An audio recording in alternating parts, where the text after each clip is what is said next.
Hello नमस्कार दोस्त। UP home guard वाले अभ्यर्थियों को मिला बहुत बड़ी खुशखबरी, क्योंकि दोस्त यूपी होमगार्ड की एग्जाम डेट जारी हो गया है, जिससे अभ्यर्थी के मन में बहुत बड़ा जो है खुशी का माहौल छाया हुआ है। तो इस वीडियो के अंदर दोस्त हम चर्चा करने वाले हैं कि यूपी होमगार्ड की जो नई भर्ती आई थी उसका एग्जाम कब होने जा रहा है और एग्जाम में कहां कहां से कितने प्रश्न पूछे जाएंगे, निगेटिव रहेगा या नहीं रहेगा। साथ में जिस भी अभ्यर्थियों को आवेदन करते वक्त जो है किसी भी तरह की अगर त्रुटि या गलती हो गया है तो उसे किस तरह से सुधार किया जा सकता है। साथ ही साथ जब यूपी होमगार्ड का एग्जाम लिया जाएगा तो क्या सभी जनपद का अलग अलग कट ऑफ जारी किया जाएगा या एक ही साथ कट ऑफ जारी किया जाएगा। दूसरी बात अगर हम बात करें तो क्या सभी जनपद के लिए अलग अलग एग्जाम लिए जाएंगे या एक ही बार जो है सभी जनपद का एग्जाम होने जा रहा है। तो इस वीडियो के अंदर दोस्त हम यूपी होमगार्ड से संबंधित A to Z जानकारी देने वाले हैं, आवेदन से लेकर के चयन तक। यानी कि आप यह कर सकते हैं कि आसमान तक पहुंचने के लिए यूपी होमगार्ड में किस किस कैटेगरी के अभ्यर्थियों का कौन कौन से चीज बरतनी होगी और क्या यह एग्जाम की डेट से पहले पहले सभी चीज करना संभव अभ्यर्थियों के लिए है या नहीं है। तो दोस्त इस वीडियो में हम A to Z जानकारी देने वाले हैं, इसीलिए साथियों वीडियो जो है बहुत ही इंटरेस्टिंग और हेल्पफुल होने वाला है। इसलिए आप अभी से वीडियो को लाइक कर दीजिएगा। चैनल पे साथियों नए होंगे तो चैनल को भी जम के सब्सक्राइब कर लीजिएगा। ठीक है, पहले अगर हम बात करें साथियों तो बात क्या चीज करने वाले हैं कि आप सभी अभ्यर्थियों का पता है कि यूपी होमगार्ड की जो है साथियों नई भर्ती आई थी, उसके बारे में दोस्त प्रमुख जो जानकारियां हैं अब वह इस वीडियो के अंदर हम देने जा रहे हैं। क्योंकि अभ्यर्थी की बात करें तो अभ्यर्थी दोस्त बहुत ही विचलित हो गए हैं और यह विचलित जो हुआ है यह कोई खास एक बहुत बड़ी कारण है विचलित होने का, जिसका समाधान जो है अभी फिलहाल यूट्यूब के अंदर देखने को नहीं मिल रहा है। तो हमने सोचा सभी अभ्यर्थियों को जो भी गलतियां हुआ है उसे किस तरह से समाधान किया जाए वह इस वीडियो में कवर करने का हम पूरा प्रयास करते हैं। ठीक है, पहले अगर हम बात करें साथियों तो पहले बात करेंगे यूपी होमगार्ड की जो टोटल पोस्ट आया था भर्ती दोस्त, वह आया था कितना 41,424 पदों के लिए जो है आवेदन लिया जा रहा था यूपी होमगार्ड की ओर से। यूपी के सभी जनपद के लिए यह भर्ती निकल करके आई थी। ठीक है, भर्ती में अगर आवेदन तिथि की बात करें साथियों तो आवेदन तिथि 18 नवंबर से लेकर के 17 दिसंबर तक लिया जा रहा था। तो अब जो है पूरी तरह से जो है आवेदन होना पूरी तरह से बंद हो चुका है और अभ्यर्थी में जो है अब खलबलाहट होना शुरू हो गया है। क्यों हुआ है? क्योंकि इसके पीछे की बड़ी वजह भी अलग अलग अभ्यर्थियों का अलग अलग हो रहा है। अब अलग अलग यह हो रहा है कि आवेदन करते समय अगर बात करें अप्लाई करते समय अगर किसी भी अभ्यर्थियों को कोई भी चीज में गलती हो गया है, जैसे मार्कशीट नंबर पे, स्कैन में, डेट ऑफ बर्थ में या किसी भी तरह की जो गलती हुआ है उस गलती को समाधान दोबारा जो है सही करने का हो सकता है या नहीं हो सकता है। साथ ही साथ किस अभ्यर्थी का जो है एप्लीकेशन की बात करें तो स्क्रूटनी जब फॉर्म का होगा तो किस अभ्यर्थी का फॉर्म जो है रिजेक्ट होगा, यह भी बात करेंगे। एग्जाम की बात करें साथियों तो एग्जाम जो है सभी जनपद का एक ही बार होगा या अलग अलग होगा, यह बात करेंगे। एग्जाम की जो रिजल्ट की बात करें तो सभी जनपद का अलग अलग हो गया, ये एक ही बार होगा। कट ऑफ जो है कितना जाने जा रहा है और सबसे बड़ी बात है कि एग्जाम में जो है सिलेबस कौन कौन से विषय वस्तु से पूछे जाएंगे। तो देखिए अगर एग्जाम की पहले हम बात करें किसका साथियों, हम बात करें एग्जाम की ही बात कर लेते हैं। तो एग्जाम में देखेंगे साथियों तो यूपी पुलिस में अगर देखेंगे तो मैथ से भी प्रश्न पूछे जाते हैं, रीजनिंग से भी, हिंदी से भी और जीके जीएस से भी प्रश्न पूछे जाते हैं। लेकिन यहाँ जो यूपी होमगार्ड में जो होमगार्ड का एग्जाम होने जा रहा है वह एग्जाम की अगर हम बात करें साथियों तो आपको जो है जीके जीएस से ही आपको जीके जीएस से ही कितने प्रश्न पूछे जाएंगे, 100 प्रश्न पूछे जाएंगे। जीके जीएस करंट अफेयर्स मिला के 100 प्रश्न पूछे जाएंगे। ना दोस्त इसमें मैथ पूछे जाएगा, ना रीजनिंग पूछे जाएंगे, ना दोस्त हिंदी, ना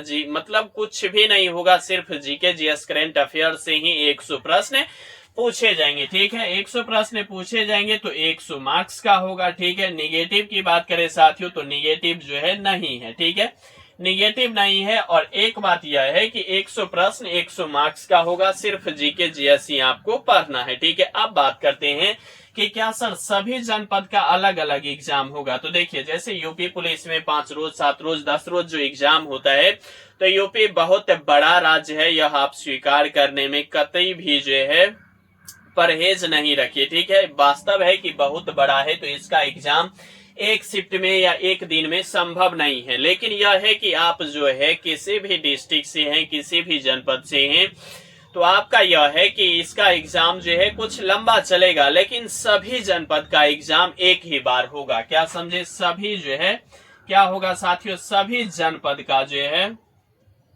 सभी जनपद का एग्जाम जो है एक ही बार होगा। ठीक है, एग्जाम एक ही बार होगा सभी जनपद का। यह नहीं है कि इस जनपद का आज हुआ तो 1 महीना बाद उस जनपद का होगा, ऐसा नहीं है। सभी जनपद का एक ही बार एग्जाम होगा। अब एग्जाम जो होगा तो सभी जनपद की अगर हम बात करें कट ऑफ का या रिजल्ट का, ठीक है, कट ऑफ की अगर हम बात करें साथियों तो सभी जनपद में देखेंगे तो अलग अलग जो है जनपद का अलग अलग सीट है, तो अलग अलग जो है कंपटीशन भी होना है। क्योंकि जिस जनपद में कम सीट होगा और अगर अभ्यर्थी वहां ज्यादा एक्टिव होंगे तो वहां कट ऑफ हाई जाएगा ही जाएगा। इस बात में कोई दोहराज नहीं है। ऐसा नहीं है कि पूरे यूपी का कट ऑफ अलग अलग होने जा रहा है या एक ही होगा, सभी जनपद का अलग अलग कट ऑफ होगा, लेकिन एग्जाम जो है आपको एक ही बार लिया जाएगा। यानी कि एक स्लॉट में 5 रोज 7 रोज 10 रोज जब भी समाप्त हो जाए, लेकिन सभी का एग्जाम एक ही बार होगा। कट ऑफ की बात करें तो सभी जनपद का अपना अपना जो है कट ऑफ इसमें रहने वाला है, सभी जनपद का अलग अलग कट ऑफ होगा। ठीक है, अब किस जनपद में कितने अभ्यर्थी एक्टिव है, कितने अभ्यर्थी जो है वहां मतलब सीट है, उसके अनुसार जो है यहाँ कट ऑफ और कंपटीशन को देखने की जरूरी है। ठीक है, फिलहाल आपको पढ़ना जो है वह पढ़ना है जीके जीएस करंट अफेयर। ठीक है, 100 प्रश्न पूछे जाएंगे। ऐसा नहीं है कि आप math reasoning current affairs Hindi और पढ़ने में लग जाइए और पता चलेगा कि आपको 100 प्रश्न जीके जीएस से पूछ दिया, वहां आप जो है पूरी तरह से एग्जाम में जो है डिलीवर नहीं कर पाएंगे। तो यह आप प्रमुख जानकारी यह भी आपके पास होनी चाहिए। दूसरी बात अगर हम बात करें साथियों एग्जाम को लेकर के, तो एग्जाम दोस्त देखिए अगर बात करें साथियों तो दिसंबर में जो है यहाँ 17 तारीख का जो है लास्ट आवेदन हो गया है। ठीक है, अब आवेदन शुरू मतलब खत्म जो हो गया है, तो अब क्या होगा कि दिसंबर से लेकर के जनवरी तक, कहाँ साथियों, दिसंबर से लेकर के जनवरी तक जो है फॉर्म की जो है स्क्रूटनी किया जाएगा। यानी कि कौन से फॉर्म सही भरा गया है और कौन सा फॉर्म रिजेक्ट किया जाएगा, यह विभाग जो है आवेदन होने के बाद फॉर्म स्क्रूटनी करेगा। यानी कि जो भी अभ्यर्थी का सही है उसका एक्सेप्ट किया जाएगा और जो भी अभ्यर्थी का गलत है उसे रिजेक्ट किया जाएगा। तो अभ्यर्थी जो है अपना जो है एप्लीकेशन जो है मतलब कब देख पाएंगे कि मेरा एक्सेप्ट हुआ या रिजेक्ट हुआ, तो यह भी दोस्त आपको जो है जनवरी के लास्ट तक आपको देखने को मिल जाएगा कि मेरा एप्लीकेशन जो है एक्सेप्ट हुआ या रिजेक्ट हुआ। लेकिन हाँ एक बात सही है कि अगर आपके पास जो है आवेदन करते वक्त अगर कुछ गलती हो गया है तो इसका समाधान है। अगर आप कर लिए हैं 21 तारीख तक तो यहाँ ठीक है, अगर नहीं कर पाए हैं तो फिर आपका जो है फॉर्म हो सकता है रिजेक्ट हो जाएगा, अगर माइनर गलती हुआ तब। ऐसा नहीं है कि थोड़ा बहुत एड्रेस और चलता है, लेकिन एड्रेस के बाद अगर आपके पास date of birth, word meaning, नाम, स्पेलिंग इस सब में अगर गलती हुआ होगा तो हो सकता है आपका फॉर्म रिजेक्ट कर दिया जाएगा। लेकिन एड्रेस की अगर बात करें तो एड्रेस में अगर कुछ गलती हो गया होगा पिन कोड और, तो यह चलने वाला है। क्योंकि जब यहाँ क्या होता है वहाँ ज्वाइनिंग लेटर जब आता है तो एड्रेस पे जाता है, तो आप वहां जाकर के मिलने का प्रयास करेंगे। थोड़ा बहुत दौड़ भार होगा लेकिन आप जो है उसमें सफलता प्राप्त कर लेंगे। लेकिन ये जो माइनर गलती है word meaning, date of birth, यह सब में अगर गलती होगा तो आपका फॉर्म 100% उम्मीद रखिए कि रिजेक्ट होगा ही होगा। इस बात में किसी भी तरह की संदेह नहीं होनी चाहिए। तो आप आशा करेंगे कि बेहतर से बेहतर जो है आप फॉर्म जो है आवेदन किए होंगे, कोई गलती नहीं हुआ होगा। अगर गलती हुआ होगा तो सुधार करवा लिए होंगे, नहीं करवाए हैं तो छोटा मोटा गलती अगर एड्रेस और में होगा तो एक्सेप्टेड है, लेकिन अगर वर्ड मीनिंग और से संबंधित होगा तो आपका फॉर्म रिजेक्ट हो जाएगा। तो यह जनवरी में जो है आपको देखने को मिल जाएगा एप्लीकेशन की, ठीक है, स्टेटस, ठीक है। उसके बाद अगर हम बात करें इसका एग्जाम, तो एग्जाम में देखेंगे साथियों, तो फिलहाल अगर मैं सही हूं तो 2026 में जो है यूपी में बिहार विधानसभा का चुनाव होने वाला है, ठीक है। तो चुनाव से पहले यह भर्ती कराई जाएगी, क्योंकि बिहार में भी देखेंगे तो चुनाव से पहले तक जो है होमगार्ड की भर्ती करा ली गई थी। तो यूपी में भी चुनाव है, तो चुनाव से पहले होमगार्ड की भर्ती कराने की संभवतः प्रयास विभाग और सरकार दोनों करने जा रही होगी। तो जनवरी तक देखेंगे तो आप देखेंगे। एग्जाम की बात करें साथियों, तो एग्जाम जो है आपको मार्च तक जो है साथियों क्या होना चाहिए, एग्जाम को लेकर के आपको जो है विभाग की ओर से नोटिस जारी हो जाएगा, और अप्रैल मई तक जो है आपका एग्जाम रिजल्ट फिजिकल और भी लेना शुरू कर देगा, ठीक है। बहुत ज्यादा समय जो है आपको नहीं देगा। आप यह कह सकते हैं कि 6 माह के अंदर, कितने माह साथियों, 6 माह के अंदर जो है क्या हो जाएगा आपका यूपी होमगार्ड की जो भर्ती है इसे पूरी तरह से विभाग क्लियर करने जा रही है। तो आपको कहाँ मेहनत करनी है, मेहनत साथियों आपको जो है जीके जीएस करंट अफेयर्स पढ़नी है। 100 प्रश्न के पूछे जाएंगे, 100 मार्क्स होगा, निगेटिव नहीं होगा। सभी जनपद का एग्जाम एक ही स्लॉट में लिया जाएगा, लेकिन कट ऑफ जो है सभी जनपद का अलग अलग जारी किया जाएगा, ठीक है। एग्जाम की डेट भी आप सभी अभ्यर्थियों का पता हो गया कि मार्च तक जो है एग्जाम को डेट के लेकर के विभाग की ओर से ऑफिशियल नोटिस जारी कर दिया जाएगा। तो 2 से 3 मंथ आपके पास है पढ़ाई करने के लिए। आप मन से जो है पढ़ने का प्रयास कीजिए, और साथ ही साथ फिजिकल करना भी शुरू कर दीजिए, क्योंकि फिजिकल भी बहुत टफ होना है। और उस समय दोस्त पूरी तरह से कड़ाके की धूप में जो है फिजिकल लिया जाएगा, जैसे बिहार में लिया गया था उसी तरह से, ठीक है। तो आप उससे मतलब माहौल में अपने आप को धरातल पे ढाल पाएंगे या नहीं ढाल पाएंगे, यह आपके लिए बहुत ही बड़ी कठिन प्रश्न होगा। तो उस प्रश्न को आप सुलझाने का प्रयास कीजिए, और अभी से जो है फिजिकल में नहीं पूरा तो थोड़ा बहुत टहलना, घूमना फिरना, थोड़ा 200-400 मीटर, 1 सेट मार लिए, 2 सेट मार लिए, यह सभी चीज करना शुरू कर दीजिए, ठीक है। अब आपके मन में और सवाल खड़ा हो रहा होगा कि सर अगर हम यूपी होमगार्ड में नहीं भरे और बहुत ही कम अभ्यर्थी ही आवेदन किए हैं। अगर आवेदन की दोस्त हम चर्चा कर लें तो यहाँ देखेंगे तो 25 लाख के आसपास अभ्यर्थी ही लगभग जो है आवेदन किए हैं यूपी होमगार्ड में। कितना, 25 लाख के आसपास, क्योंकि यह होमगार्ड की जो भर्ती होता है किसी भी स्टेट का, उस स्टेट का अपने ही अभ्यर्थी इसमें आवेदन कर पाते हैं, इसलिए आवेदन की संख्या घटा हुआ रहता है। लेकिन फिर भी 25 लाख के आसपास जो आवेदन हुआ है इसे आप आसानी से नहीं लीजिएगा, क्योंकि यह बहुत ही टफ है और सभी का जो है इसमें छूट रहता है, ठीक है। सभी जनपद का एक ही छूट होगा।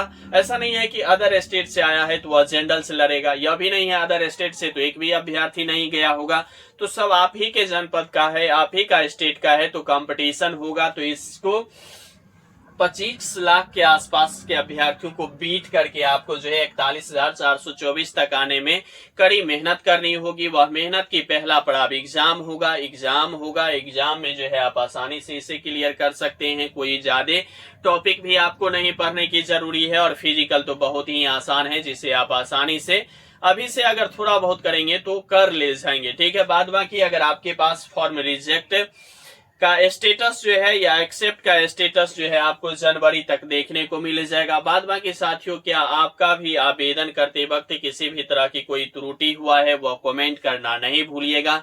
साथ ही साथ दोस्त, आप जो है यूपी होमगार्ड की भर्ती में जो है आवेदन किए हैं, या यूपीएसआई या यूपी कांस्टेबल की भर्ती आनी है उसके लिए आप वेट कर रहे हैं, यह भी कमेंट करना नहीं भूलिएगा। बाद बाकी साथियों, लगे रहिए, बने रहिए, जमे रहिए, क्योंकि आपका जीतना ही सुनिश्चित है। और हाँ, यहाँ तक वीडियो देख रहे हैं तो वीडियो को लाइक कर दीजिएगा। चैनल पे साथियों नए हैं तो चैनल को जम के सब्सक्राइब कर लीजिएगा। आपके मन में और एक सवाल खड़ा आ रहा होगा, लास्ट में हमको याद आया कि सर फिजिकल का भी फंडा, तो फिजिकल और यूपी होमगार्ड से संबंधित सभी चीज दोस्त आपका जो है इसी यूट्यूब चैनल के अंदर जाएंगे तो आपको वीडियो देखने को मिल जाएगा, वहां से आप सभी जानकारी ले लीजिएगा। और यहाँ तक वीडियो देखने के लिए साथियों आपको तहे दिल से शुक्रिया और धन्यवाद।